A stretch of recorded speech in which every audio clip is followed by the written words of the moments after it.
Cette semaine, aux Échos du Vatican, sur le quai de la gare, le souverain pontife attend des centaines d'enfants italiens. Ils sont fils et filles de prisonniers. Les enfants malades, à leur tour, sont reçus au Vatican. Avec eux, le pape s'interroge sur le mystère de la souffrance des enfants. Une fois encore, le Saint-Père appelle à protéger la vie depuis sa conception jusqu'à sa mort naturelle. Il dénonce les attentats à la vie.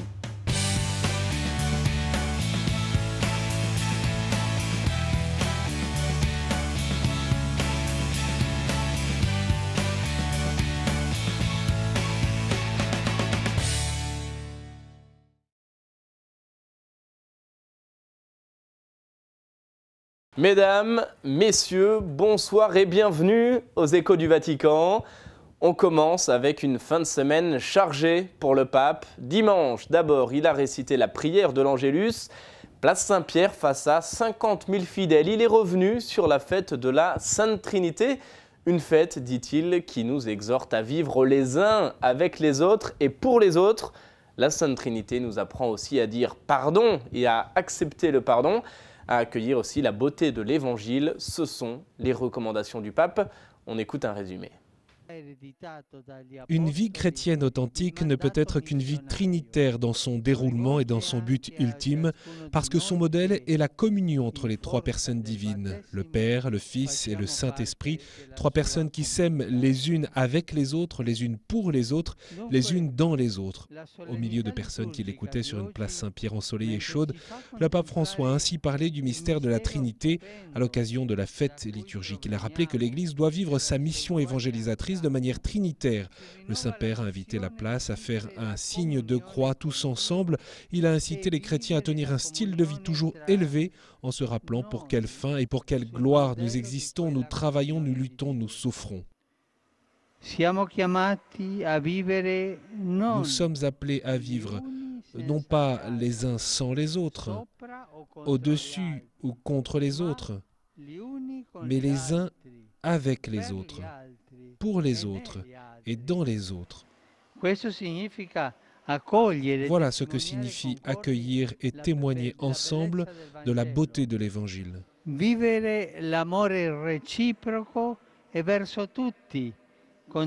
l'amour réciproque et envers tous, partageant les joies et les souffrances, apprenant à demander et concéder le pardon, valoriser les divers charismes sous la conduite des pasteurs. Le pape François a demandé l'intercession de la Vierge Marie pour l'Église au terme du mois de mai. Et après l'Angélus, il a rappelé qu'il présidera ce jeudi à Rome la messe et la procession traditionnelle à l'occasion de la fête du Corpus Domini. Le saviez-vous? Le dogme de la Sainte Trinité a été formulé définitivement lors du concile de Chalcédoine en 451. Terminus, tout le monde descend, bienvenue en gare du Vatican.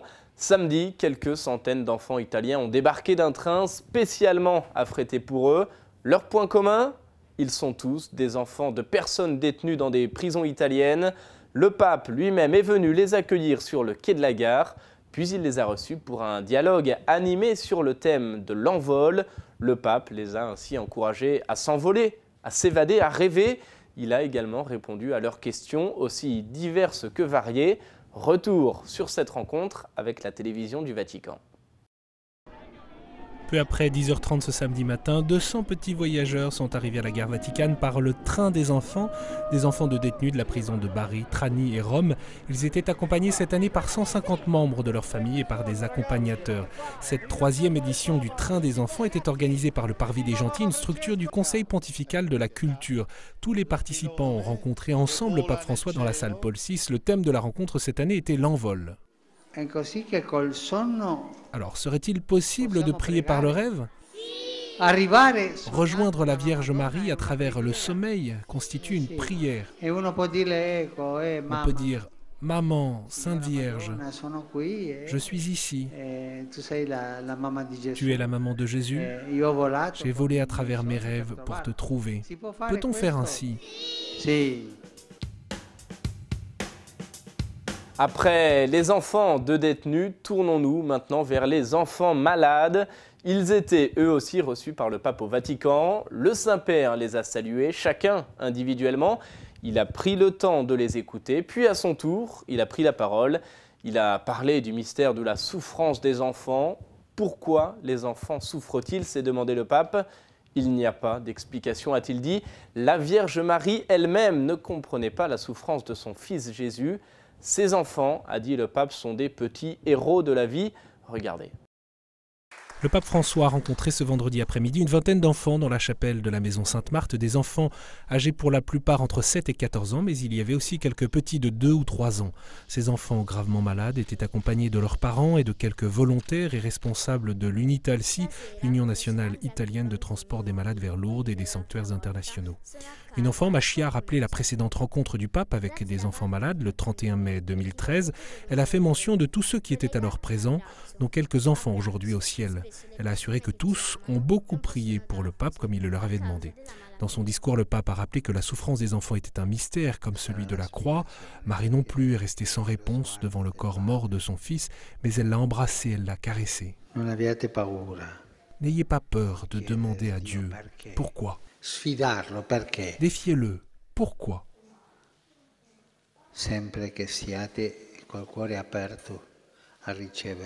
Ayez toujours le cœur ouvert pour recevoir son regard de Père. La seule explication qu'il pourrait donner est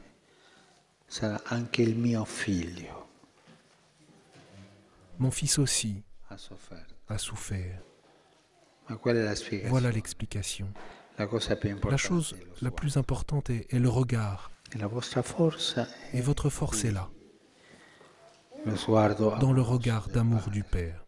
Dans un monde dans lequel ce qui ne va pas bien est jeté, vous portez votre douleur avec héroïcité, a conclu le pape. Vous êtes de petits héros de la vie. Et le Seigneur sait consoler cette douleur de manière spéciale, qu'il porte à chacun de vous la consolation juste et celle dont vous avez besoin. La rencontre s'est conclue avec la récitation d'un Ave Maria et avec la bénédiction papale. Le pape a enfin salué chaque enfant et ses parents.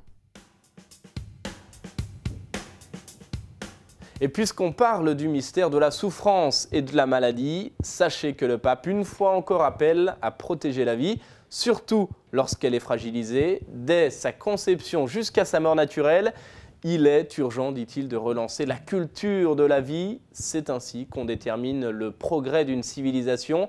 C'est ce qu'a dit le pape en rencontrant l'association italienne Science et Vie.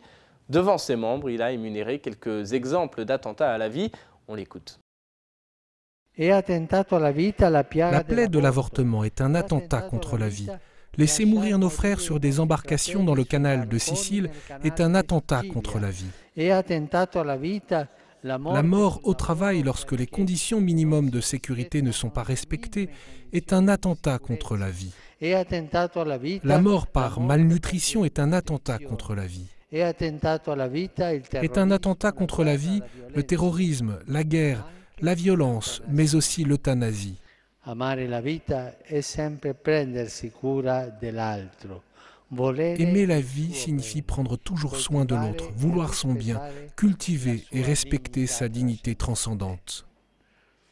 Lors de la rencontre avec les 4000 membres de l'association Science et Vie, le pape François a rappelé avec force les attentats contre la sacralité de la vie humaine. Science et Vie fête les 10 ans de sa fondation. « Je vois votre association comme les mains qui se tendent vers d'autres mains et soutiennent la vie », leur a dit le pape. Le degré de progrès d'une civilisation se mesure à la capacité de protéger la vie, beaucoup plus qu'à ses acquis technologiques. Protéger la vie, en particulier dans ses étapes les plus fragiles. Le pape a encouragé l'association Science et Vie à relancer et renouveler la culture de la vie, qui sait instaurer des réseaux de confiance et de réciprocité, qui sait offrir des horizons de paix, de miséricorde et de communion, en entreprenant un dialogue fécond avec l'ensemble du monde de la science, y compris avec ceux qui, tout en se prononçant non-croyants, restent ouverts au mystère de la vie humaine. Parlons à présent de la nouvelle évangélisation. Les membres de son conseil pontifical ont rencontré le pape il y a quelques jours. Le souverain pontife, dans son discours, a évoqué les mutations auxquelles nous sommes confrontés aujourd'hui. Elles sont un défi positif, a dit le pape. Elles nous obligent à relever le signe des temps pour porter le Christ aux hommes aujourd'hui comme il y a 2000 ans. La mission d'évangélisation reste donc la même, mais le langage de cette annonce, lui, doit être renouvelé. Écoutez. La nouvelle évangélisation consiste à prendre conscience de l'amour miséricordieux du Père pour devenir instrument du salut pour nos frères. Voilà ce qu'a dit le pape François aux participants de l'assemblée plénière du Conseil pontifical pour la promotion de la nouvelle évangélisation, une assemblée qui a travaillé sur le rapport entre évangélisation et catéchèse. Le pape les a invités à accueillir les signes des temps, à renouveler le langage de l'annonce sans avoir peur des défis et à offrir des réponses cohérentes élaborées à la lumière de l'évangile. La catéchèse est l'espace à l'intérieur duquel la vie des chrétiens mûrit parce qu'elle fait l'expérience de la miséricorde de Dieu. L'éducation à la foi est essentielle, elle requiert du courage, de la créativité et la décision d'emprunter des voies parfois encore inexplorées pour permettre la rencontre avec le Christ. C'est cela que les hommes aujourd'hui attendent de l'Église, qu'elle sache cheminer avec eux en leur offrant la compagnie du témoignage de la foi qui rend solidaire avec tous, en particulier avec ceux qui sont les plus isolés et marginalisés, et aussi les pauvres de la foi. Tant de pauvres attendent l'Église qui libère. Tant d'hommes et de femmes dans les périphéries existentielles générées par la société de consommation attendent notre proximité et notre solidarité. Fraternité et pauvreté, ce sont deux concepts, pour ainsi dire, que le pape affectionne particulièrement. Il en a parlé récemment aux franciscains reçus au Vatican. Dans son allocution, il les a encouragés à être porteurs de miséricorde, de réconciliation et de paix. Soyez humbles, accueillants et accessibles à tous, leur a-t-il demandé. On écoute un résumé. Si vous étiez encore plus une congrégation en sortie, vous réaliseriez votre vocation de porteur de miséricorde, de réconciliation et de paix. Voilà les mots du pape François qui s'est adressé aux 200 participants du chapitre général de l'ordre des frères mineurs reçus au Vatican, auquel il a rappelé deux traits essentiels de leur identité, la pauvreté et la fraternité. La pauvreté, c'est être petit devant Dieu et la fraternité, d'être solide dans la miséricorde et dans l'aide réciproque. En suivant la règle de saint François qui invite ses frères à ne pas se disputer et à ne pas juger les autres en restant doux, modestes et humbles.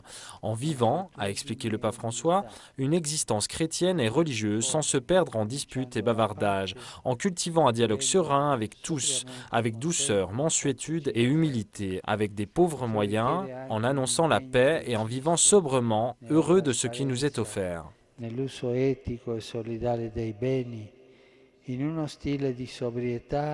Ce qui demande également un engagement décisif dans la transparence, dans l'usage éthique et solidaire des biens, dans un style de sobriété et de dépouillement. Si, en revanche, vous êtes attaché aux biens et aux richesses du monde et que vous mettez là votre sécurité, ce sera vraiment le Seigneur qui vous dépouillera de cet esprit de mondanité jusqu'à préserver le précieux patrimoine de fraternité et de pauvreté auquel il vous a appelé par l'intermédiaire de saint François. Ou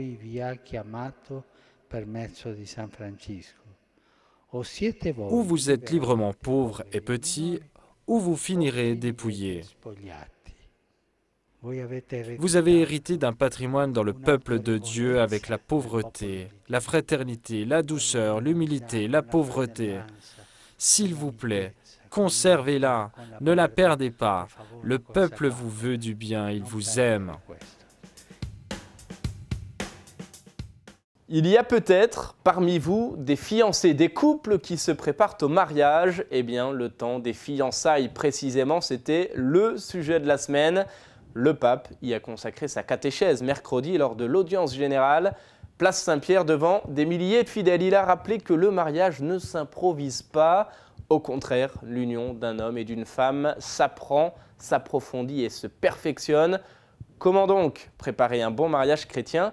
Élément de réponse dans cette catéchèse dont on écoute un résumé. Frères et sœurs, aujourd'hui je parlerai des fiançailles. La liberté du lien du mariage demande que la décision soit prise de manière consciente et ne repose pas seulement sur l'attraction et le sentiment. L'alliance d'amour entre un homme et une femme ne s'improvise pas, elle s'apprend. Elle se perfectionne.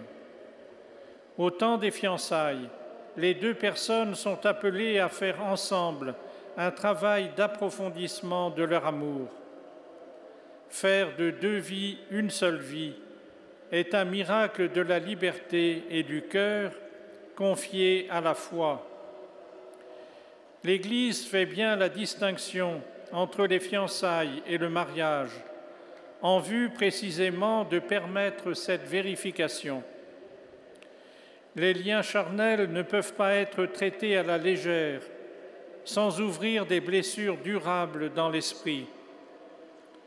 Les fiançailles doivent être revalorisées comme chemin de préparation au mariage, soutenues par le témoignage d'époux chrétiens, par la prière, la lecture de la Bible, la confession et la communion fréquente, la fraternité avec les pauvres.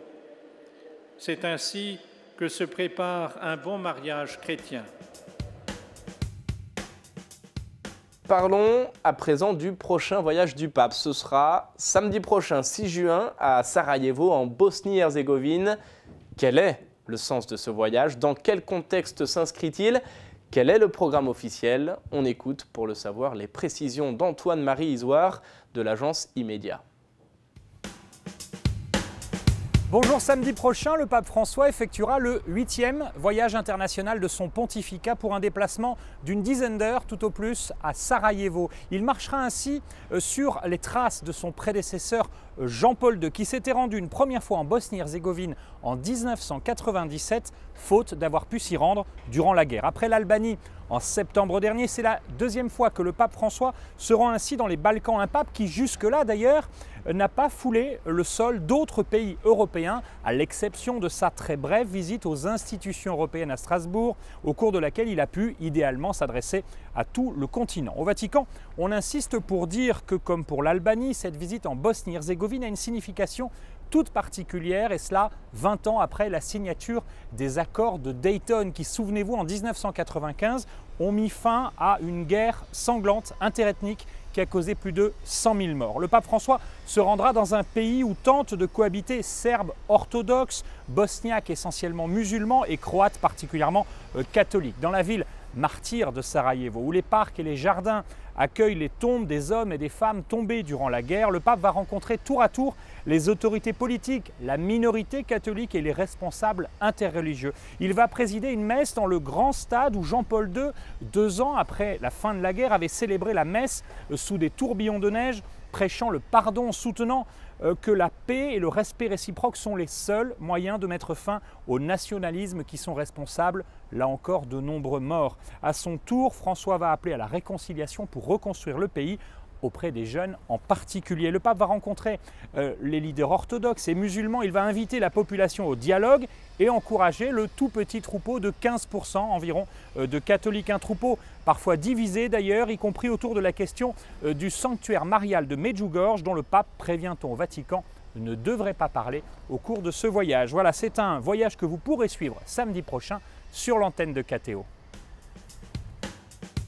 La question de la semaine, c'est Olivia qui la pose. Elle demande de quand date le premier voyage apostolique d'un pape à l'étranger. Eh bien, c'est Paul VI, en janvier 1964, qui devient le premier pape à quitter l'Italie depuis le 19e siècle. Il est le premier souverain pontife à effectuer un voyage en avion. C'était pour aller au Moyen-Orient pour propager son message de paix. Et après lui, Jean-Paul II a visité 127 pays durant son pontificat. Benoît XVI, quant à lui, a effectué 25 visites pastorales hors d'Italie. Vous avez peut-être vous aussi une question à poser, alors n'hésitez pas, envoyez-la moi sur la page Facebook de Ciel et Lumière ou par courriel à l'adresse suivante info@ciel-et-lumière-tv.org. Voilà, c'est ainsi que s'achève cette émission. Merci d'avoir été avec nous, merci de votre fidélité. Je vous souhaite à tous une agréable fin de soirée et je vous dis à bientôt pour de nouveaux Échos du Vatican.